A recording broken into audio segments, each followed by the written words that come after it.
Hay un escritor que dice: nosotros no somos ni seremos la generación que busca su mano, sino que debemos ser la generación que busca su rostro.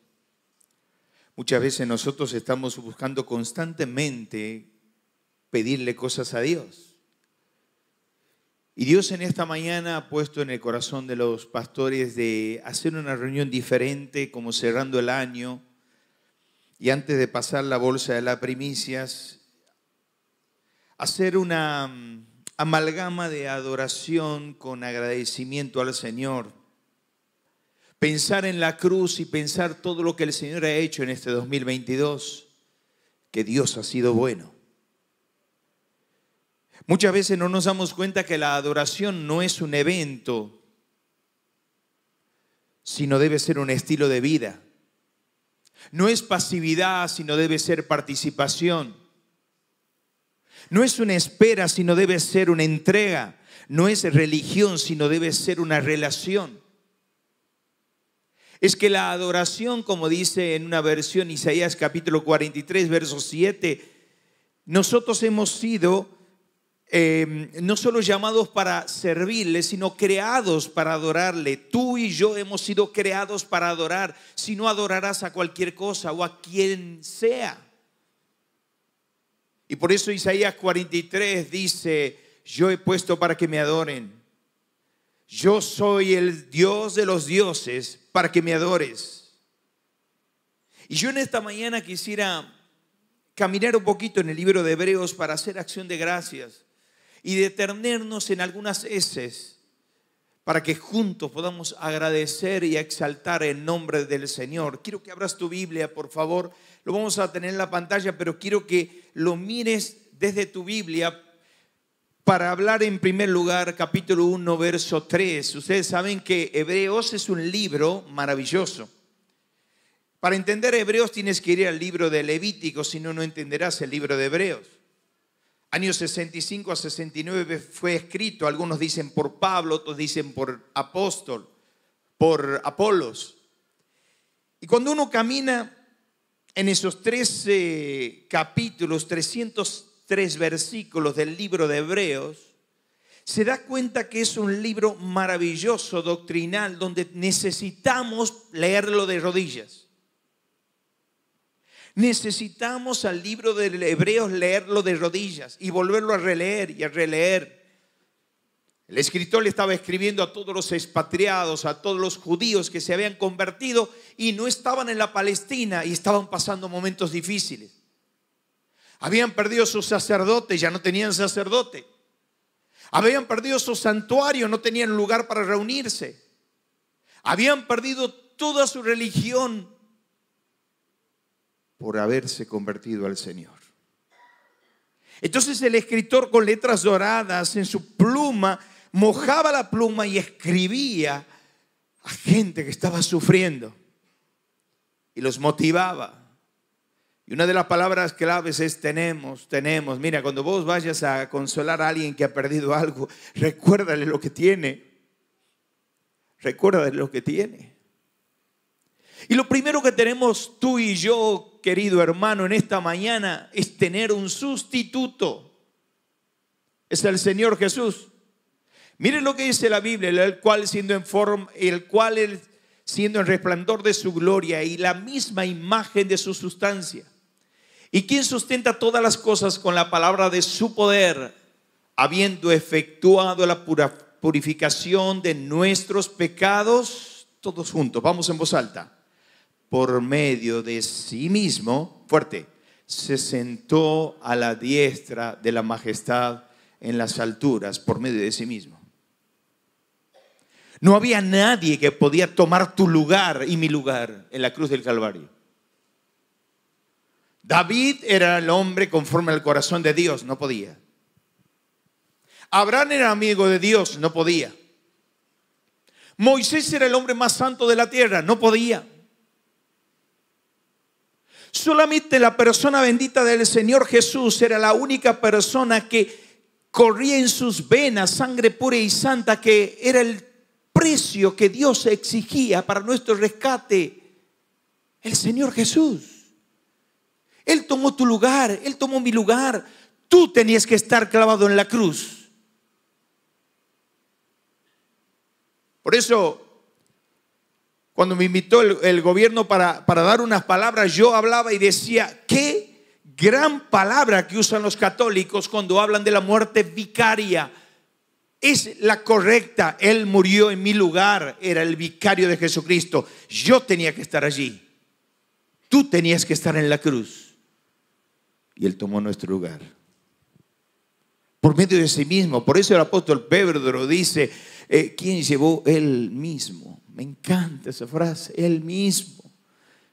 Nuestros pecados sobre el cuerpo, en su cuerpo, sobre el madero, para que nosotros, estando muertos a los pecados, vivamos a la justicia, y por cuya herida fuimos nosotros sanados. Mire, mi hermano, yo quiero entender, que entienda usted en esta mañana, que el Señor sana nuestras heridas. Decía el Salmo 147, Él sana a los quebrantados de corazón y venda sus heridas. Usted tiene que agradecer y exaltar el nombre de Dios. Pero me vas a decir, Mario, tengo herido el corazón, tengo roto el corazón. Él sana las heridas del corazón. Él sana las heridas del alma. Dice la Biblia que por su herida fuimos nosotros sanados. El escritor o Isaías mismo dice, ciertamente Él llevó nuestras enfermedades y sufrió nuestros dolores. El castigo de nuestra paz fue sobre Él y por su llaga tú y yo fuimos curados. Él sana nuestras dolencias. Dice el Salmo 103, Él sana nuestras dolencias. Ahora, varias cosas me dice el texto. En primer lugar, que nos podemos enfermar, porque dice, Él sana. En segundo lugar, que al ver el texto, Él sana nuestras dolencias, me lleva a pensar que Él siempre sana nuestras dolencias. ¿Cómo dijo? Que Él siempre sana nuestras dolencias. Sana debajo de las estrellas con sanidad física. O sobre las estrellas con sanidad espiritual. Pero Él siempre sana. ¿Por qué se lo llevó a mi ser querido? Él lo sanó. Está sobre las estrellas. Él siempre sana. Ahora, cuando yo miro esto y miro cómo Él tomó mi lugar, ¿cómo no agradecerle y decirle, Señor, gracias porque tú eres mi sustituto? Pero en segundo lugar, tú eres mi sacerdote. Por favor, dobla unas hojitas. Verso 8, Hebreos dice, ahora bien, el punto principal que venimos diciendo es que tenemos, ahí está la palabra clave, tenemos, y ahí está la S, tal sumo sacerdote, todos juntos en voz alta vamos, el cual se sentó a la diestra del trono en la majestad de los cielos. ¿Sabe? Él es nuestro sacerdote. Él toma nuestro lugar también con nuestros pecados. ¿Tú te sientes pecador en esta mañana? Todos nos sentimos pecadores. ¿Tú te sientes con culpas del pecado? Todos tenemos culpa del pecado. No hay nadie que sea un publicano que se pare delante de la gloria de Dios y decir, Señor, no soy como estos. O como el fariseo mirando al publicano. Nadie. Todos tenemos culpas de pecado. Pero Él, ¿qué hizo? Murió por nuestras culpas, por nuestros pecados. Ahora, ¿cuál es la diferencia? Mira, uno mira al sacerdote y mira, venimos a adorar al sacerdote que es el Señor Jesús, pero mira la diferencia con los sacerdotes de la antigüedad. ¿Cómo eran los sacerdotes de la antigüedad? Vuelve una hoja y te vas a dar cuenta en el 7:23 que los sacerdotes de la antigüedad eran pasajeros. Dice la Biblia, y los otros sacerdotes llegaron a ser muchos. ¿Sabe por qué? Porque por su muerte tenían que ser reemplazados. Los sacerdotes de la antigüedad eran humanos, se morían, eran pasajeros. Pero no solo los sacerdotes de la antigüedad, dice Hebreo, que eran pasajeros, sino los sacerdotes de la antigüedad eran pecadores. Dice en el verso 27, dice que no tiene necesidad de cada uno, como aquellos somos sacerdotes, ofrecer primero los sacrificios por sus propios pecados. Que hacían los sacerdotes de la antigüedad, ¿se acuerdan? Ellos iban con sangre de machos cabríos y entraban una vez al año al lugar santísimo con la sangre de los machos cabríos, pero con pecado propio. Por eso de las 12 veces que aparece una vez para siempre, 7 hacen mención en el libro de Hebreos, de las 12, 7 hacen mención que una vez el sacerdote entraba al lugar santísimo con sangre ajena de machos cabríos, pero pecado propio. ¿Sabe qué hizo el Señor? Cuando fue a la cruz a salvarte de tus pecados, de tus pecados, de tus pecados, de tus pecados, fue con sangre propia. A Él le derramó la sangre. Y pecado ajeno. ¿De quién es el pecado ajeno? Tuyo y mío. Pero no solo los sacerdotes de la antigüedad eran pasajeros, eran pecadores, sino eran pequeños, eran débiles hombres. Oh, mi hermano, en esta mañana nosotros decimos que Dios es bueno. ¿Sabe por qué? Porque Él es perfecto. Porque dice la Biblia que tenemos un tal sumo sacerdote que nos convenía, santo en su nacimiento, inocente en su vida, sin mancha en su muerte, apartado de los pecadores en su resurrección, más sublime que los cielos en su ascensión. ¿Sabes? Cuando yo pienso en que Él tomó mi lugar, muchas veces pienso en lo que me decía una persona en estos días. Yo me siento, cuando me arrodillo a orar, siento que los pecados de todo mi día vienen y se agolpan en mi mente. No puedo orar. No puedo agradecer al Señor. No puedo conectarme con el cielo. Hay algo en mí que está mal. Bueno, Él tomó tu lugar. ¿Sabes? Él murió en la cruz del Calvario y tomó nuestro lugar para que nosotros en esta mañana estemos liberados. Liberados para poder adorarle, para poder exaltarle. Por eso la tercera S es el sacrificio. Capítulo 10, verso 12. Pero habiendo ofrecido una vez para siempre un solo sacrificio, se ha sentado en alta majestad. Miren, les voy a decir algo. Cuando Él nació, escucha bien, cuando Él nació en Belén, la medianoche se hizo mediodía. Hay una versión que dice, la aldea de Belén se hizo luz. Pero cuando Él murió, el mediodía se hizo medianoche. El cielo le negó un rayo de luz, porque Jesucristo era una sola masa de pecado, tu pecado y mi pecado. Y le colocaron una corona de espinas en sus sienes y le traspasaron su costado y murió en la cruz. ¿Sabe, mi hermano? Cuando vemos la cruz de Cristo y miramos cómo Él fue allí colgado en la cruz, era una cruz de victoria, aunque era una cruz de vergüenza.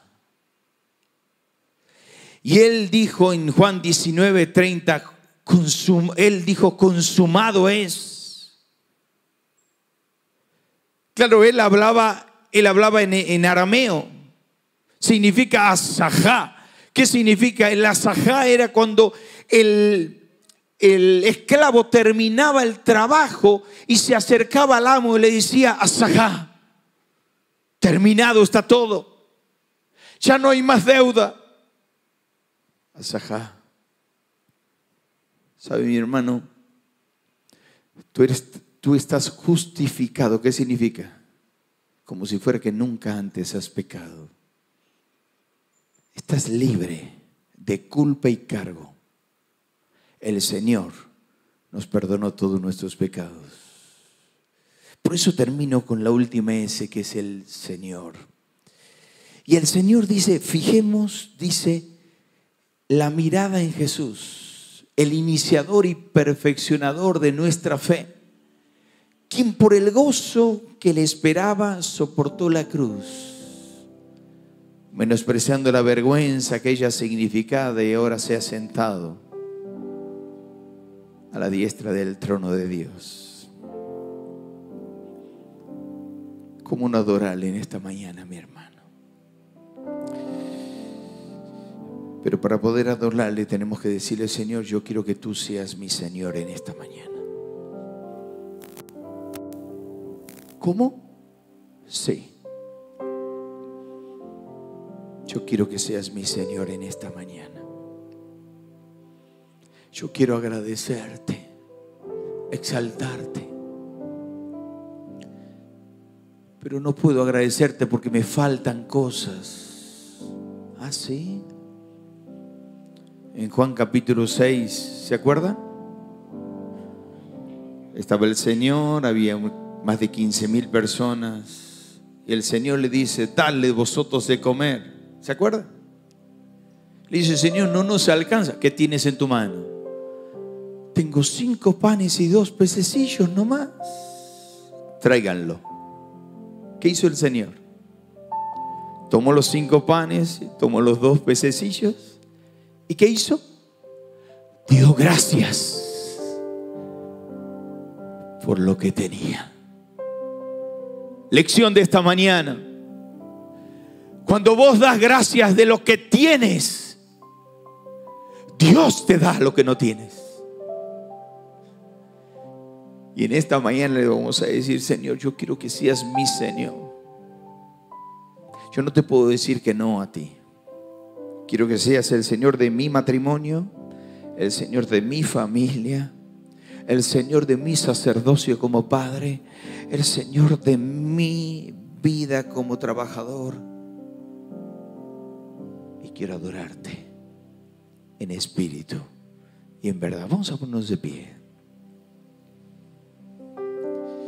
Y yo quisiera que en esta hora usted pueda decirle, Señor, no me saquen la pantalla, Señor, yo quiero en esta mañana decirte, Señor, gracias porque tú me has adorado, tú me has permitido adorarte por ser mi sustituto, mi sacerdote, mi sacrificio, mi Señor. Y en esta mañana quiero que seas mi Señor. Yo quiero que cierres tus ojos donde estás y le digas en esta mañana, Señor, esta es una mañana diferente. Hay un solo mensaje, de aquí nos vamos a casa. Pero vos no podés salir como entraste. Vos tenés que salir un marido distinto, una madre distinta, un siervo distinto. Decirle, Señor, quiero que seas el Señor de mi vida en esta mañana. El Señor de mi vida.